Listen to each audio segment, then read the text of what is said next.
Welcome to Snooty Podcast. Hey, what's going on? Welcome to Snooty Lounge Podcast. As you can see, I'm here in Americus at the Storm Dome, and I got to give a shout out to Coach Simmons, who actually letting us do the podcast while they're doing the workout. So let me go ahead and punch in my special guest in my handy-dandy, no iPhone book. Got Mr. Josiah Shackleford, a two-time D1 JUCO All-American and Region POY this year. Freshman of the year, third-team All-Conference Peach Belt, and over 1,500 points in his college career. Welcome, Josiah, man. Appreciate you coming on. No problem. Happy to be here. Appreciate it. So when you hear all those accolades and everything I just said about you, what comes to your mind?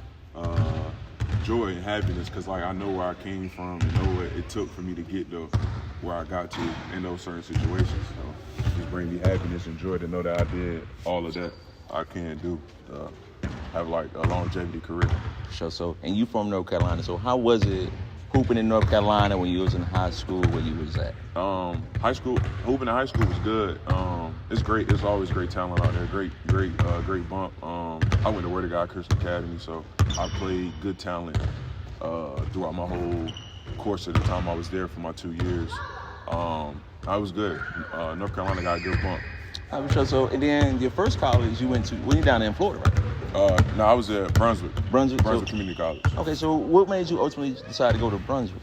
So out of high school, I had 2 D1 offers, but I didn't really have the grades because I really wasn't bought into school as I should have been. But Eventually I got in to working my way into school, and then I ended up going to Brunswick Community College because they just built that foundation with me. And it was like, hey, you can come here, you can play, do what you got to do. It's going to be a tough battle, this JUCO, so I did what I had to do. I just ended up going there because the relationship I had with the coach. So what did you learn in Brunswick before you started going from, I know you got to college before this one and then before you came here. What did you learn down there from Brunswick? What I learned down there was you got to be tough to play junior college basketball. You got to, it just taught me a lot of life skills and a lot of how to be a man, how to go without yourself, how to be respectful. Just taught me a lot of stuff as a dude coming out of high school, because it just brought me into college world. So, and you always been a big man. So growing up, so you never, point guard, no none of that. Nah, the skills just came out of nowhere. I don't know where I learned how to dribble. It just happened. So who put the basketball in your hand first of all before you, who made you really start getting into this? I say my mom. My mom played basketball. She went to my first high school I went to back at home, called Aiden Griffin High School. She actually played when I was being developed in her stomach. So she had to take a little time off, and she just never really got back into basketball. So her and my granddad kind of put the ball in my hand to kind of go you could play sports. It's not like you don't have to, but you can. So I ended up falling in love with the game of basketball. All right, so before I get to my next college question, so what is it like, being able to play ball like your mother did and your mom get to see you now, pursuing your dreams and hoops like she used to? It feels great because as growing up, we didn't know what was my next, what was I going to do, if I was going to play sports. Because I'm gonna be honest, I got cut seventh grade year, middle school basketball. Okay. And I kind of worked my way back into an 8th grade year. Really didn't play that much 8th grade year. Didn't play basketball. I played basketball my 9th grade year. Didn't play my 10th grade year. Then I had to went to a private school, reclass, do what I had to do. So my mom always been there. She feel like basketball is a huge help into the family of what we got going on. I feel like me making her proud and making my family proud feels great, because they always believed in me regardless of what I was going through. Shout out to your fam for real, but just hearing everything that you say, just speak on just the resiliency that you have. What gives you that resiliency to you fall down and you still get back up and still keep trying to pursue your dreams? I don't know. I just feel like I was always brought up like that, with a good culture, because basketball has struggles. I had struggle in basketball, of course. As people know, I tore my ACL when I got that Florida Gulf Coast. So it's been ups and downs, but I always always when I'm bought into something, never give up. Like keep going, do what you got to do. So I always felt like that's what my mindset, and I always stuck with basketball because I feel like basketball is a way that I can really get out and express myself. So you literally transitioned me to my next thing. I was going to ask you about Florida Gulf Coast. Other than the injury, but what was your experience like? Playing down there in Florida. Oh no, I loved it down there in Florida. It was a great environment. It was a great atmosphere. Wear shorts every day. Everybody cool. I stayed in Winter Park for a little bit, so it's it's good vibe. Outside of basketball was good. School was good. Everything was good. So what did you learn ultimately from Florida Ghost that you took here to GSW?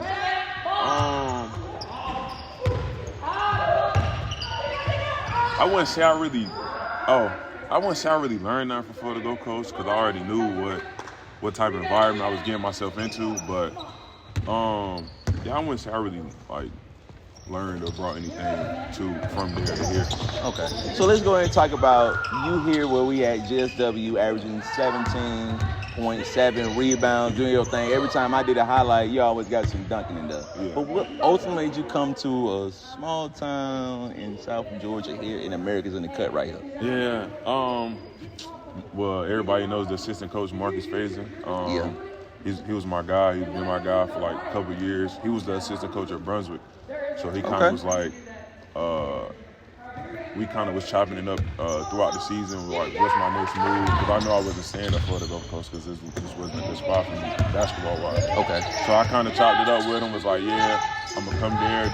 He was like, yeah, you can come here, do what you got to do, and take your next step in the basketball of what you got to do. So I felt like I trusted him. Then I started talking to Combs. We built a little relationship before I committed. What was it like hooping for Coach Combs? I know he's fiery, fiery as hell. So how was it when you was playing? It was good, man. He's a great dude, great coach. We both had our differences. Cause I'm a fiery dude also. So you are. We also play the same position. So he also know where I'm coming from. Sometimes he understanding what I be saying sometimes. So it was pretty good. Good experience playing for Combs. And some of your big games, you said Buford 29, Columbia State you had 30. So what's it like being in the zone like that and being able to key in on their defense and get your buckets? It feels good because in those course of moments, you just feel like nobody can't guard you. So there's no point in them stopping you from giving you the ball. So it just felt good in the moment. Most of those times when I was scoring the ball, it was us leading to a comeback. We was down, and I just started getting in the groove and started leading us to the comeback. But it was good. It felt good. It felt good. So, it's the offseason now, and GSW made some moves. Coach Combs, he got fired this offseason. So, what were your thoughts on, when you heard about the news? It was pretty sad, but I feel like I don't know. I feel like it was out of his control. I can say that. Right.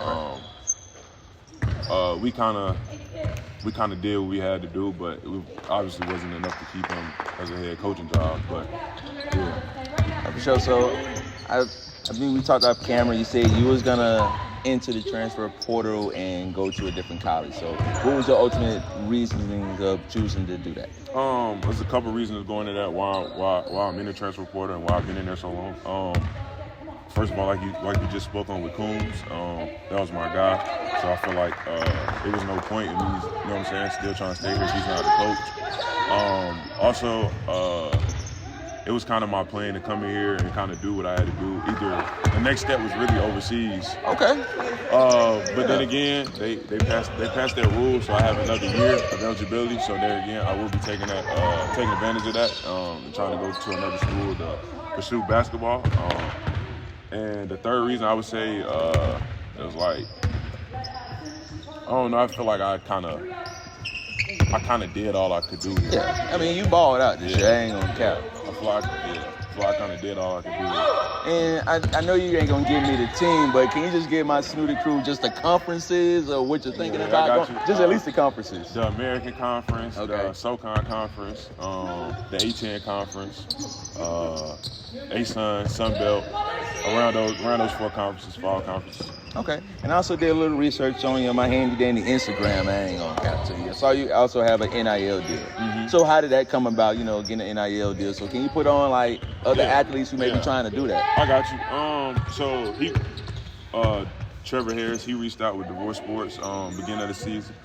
Middle of the season, was like, hey, you doing good. We feel like we could uplift your NIL value. And where I come from, if somebody's trying to help me out, I might as well try to invest into it and not buy into it, because like nobody else reached out to me until like the end of the season about NIL. So I feel like I was taking a step forward in my basketball career with him finding me and me trusting him.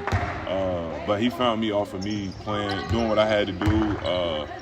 Kind of being a little active on social media, and averaging what I had to average, just playing at the end of the day, like showing what I really could do. So I felt like he was really invested in. So if somebody wanted to, purchase it, is it like a website? They just gotta go to that page, or how can they get and purchase your stuff? Oh yeah, so we gonna start dropping stuff pretty soon.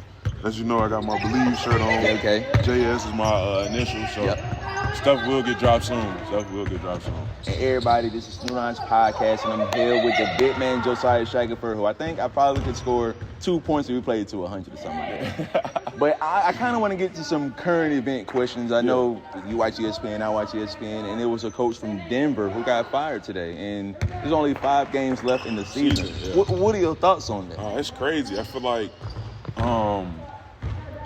I just seen a reoccurring interview he did. He said his players wasn't watching film, so he felt like it was a bunch of BS going on. I feel like he was a good coach, but he can't.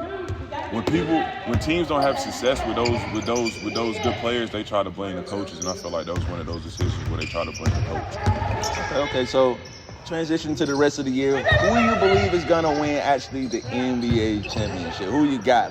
Is it SGA in the West? Is it Tatum still gonna be in the East, or is it LeBron and Luka in LA? I'm a LeBron guy, so I gotta say the Lakers, man. So I gotta get you on record. You're from North Carolina. Who to go?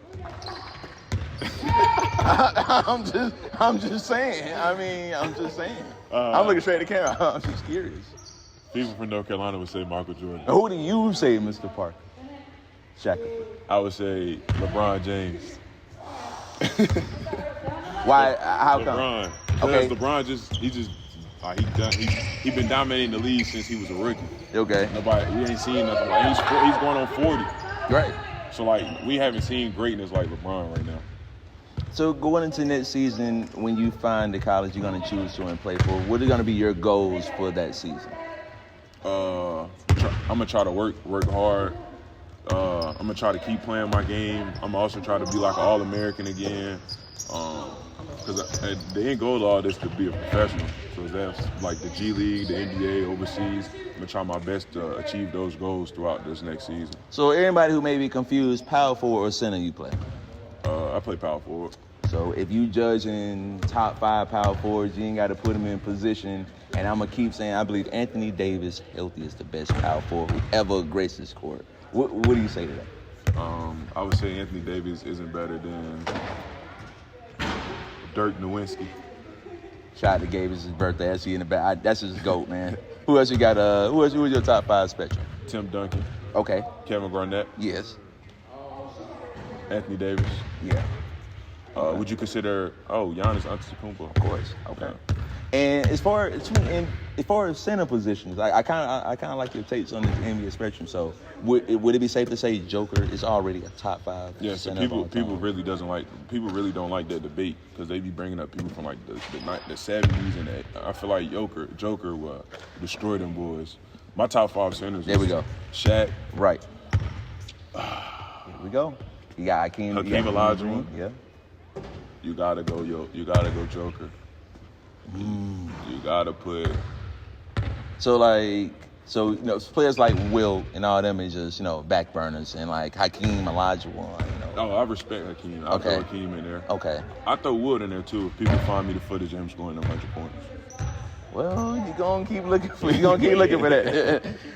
Well, I got a real question for you. So why do you love the sport of basketball? What made you fall in love? Basketball just brings me joy, man. It just, like, if I'm having a bad day, I come in the gym. It's just like everything that happened in the outside life or happened before I came in the court. It's just like it just blocks it all out. I just love basketball. It just brings the joy, the happiness.